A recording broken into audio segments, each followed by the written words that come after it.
بلا شبہ جہاں بھی اللہ پاک کا تذکرہ ہو اور رسول اللہ صلی اللہ علیہ وآلہ وسلم پر درود و سلام پیش کیا جائے، احادیث مبارکہ سے یہ ثابت ہے کہ وہاں لازمی طور پر آسمان سے فرشتوں کا نزول ہوتا ہے۔ خواجہ شمس الدین عظیمی صاحب فرماتے ہیں، میرے ایک بزرگ دوست دوسرے عقیدے کے تھے۔ ایک مجلس میں ان کے ساتھ گیا اور وہاں جب درود و سلام پڑھا گیا تو ہم لوگ کھڑے ہو گئے۔ سلام میں خلاف معمول وہ بزرگ بھی کھڑے ہو گئے۔ مجھے بڑی حیرت ہوئی کہ یہ اتنے پکے عقیدے کے ہیں، یہ تو ان باتوں کو پتہ نہیں کیا کچھ کہتے رہتے ہیں، آخر یہ کیوں کھڑے ہو گئے؟ خیر جب وہ مجلس ختم ہو گئی تو ہم باہر آ گئے۔ میں نے عرض کیا کہ آپ سلام میں کھڑے کیوں ہوئے تھے؟ کیا آپ کے عقیدے میں ایسی کوئی بات ہے؟ کیا آپ کے عقیدے میں گنجائش ہے کوئی؟ تو انہوں نے مجھے بڑا ہی عجیب واقعہ سنایا۔ کہنے لگے کہ بھائی ہندوستان میں ایک میلاد کی محفل تھی، مجھے میلاد کی محفل میں شرکت کا بچپن سے شوق ہے، میں بھی وہاں حاضر ہوا۔ جب وہاں سلام پڑھا گیا تو سب لوگ کھڑے ہو گئے، لیکن میں اپنے عقیدے کی بنیاد پر کھڑا نہیں ہوا۔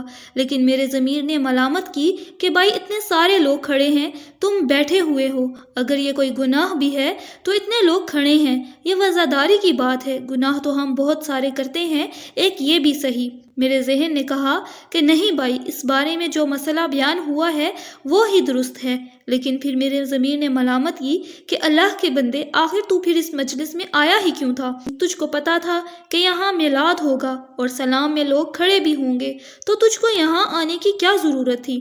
خیر ان بزرگ نے ایک بڑا عجیب لفظ استعمال کیا، آپ سب لوگ ادبی لوگ ہیں، سخنور ہیں، آپ فوراً سمجھ جائیں گے۔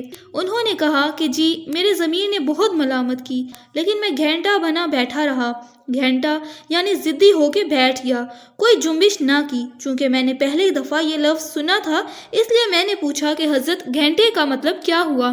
کہنے لگے کہ بھائی کچھ بھی ہو جائے، کوئی کتنا ہی برا کہے، میں نے نہیں اٹھنا ہے۔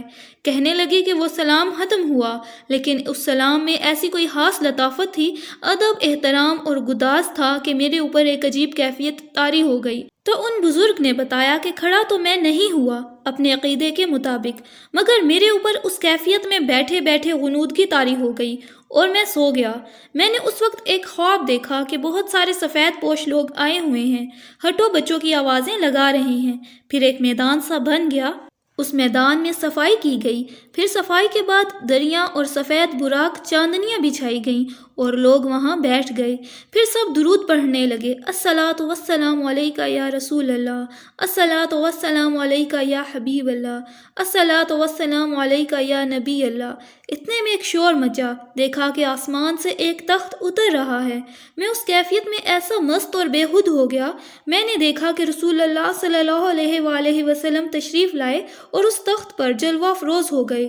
یہ سب کچھ خواب میں دیکھ رہا تھا۔ اب جو میری آنکھ کھلی تو میں زاروں کی طرح رو رہا تھا اور بادب کھڑا ہوا تھا، اور الصلاۃ والسلام علیکہ یا رسول اللہ میری زبان پر جاری تھا۔ ان بزرگ نے بتایا کہ میں تو اس روز سے کھڑا ہو جاتا ہوں۔ بھائی عقیدہ اپنی جگہ، لیکن یہ جو محفل ہے سرکار کی، رسول اللہ صلی اللہ علیہ وآلہ وسلم کی، تو اس میں اللہ تعالیٰ براہ راست نظر فرماتے ہیں۔ اللہ فرماتا ہے، پس تحقیق اللہ اور اس کے فرشتے نبی مکرم صلی اللہ علیہ وآلہ وسلم پر درود بھیجتے ہیں۔ اے ایمان والو، تم بھی اللہ کے رسول صلی اللہ علیہ وآلہ وسلم پر درود و سلام بھیجو۔ ایک بڑی عجیب بات ہے کہ درود پڑھنا واحد ایسا عمل ہے جسے اللہ کی مخلوق بھی کرتی ہے، اور خود اللہ پاک بھی درود پڑھتے ہیں۔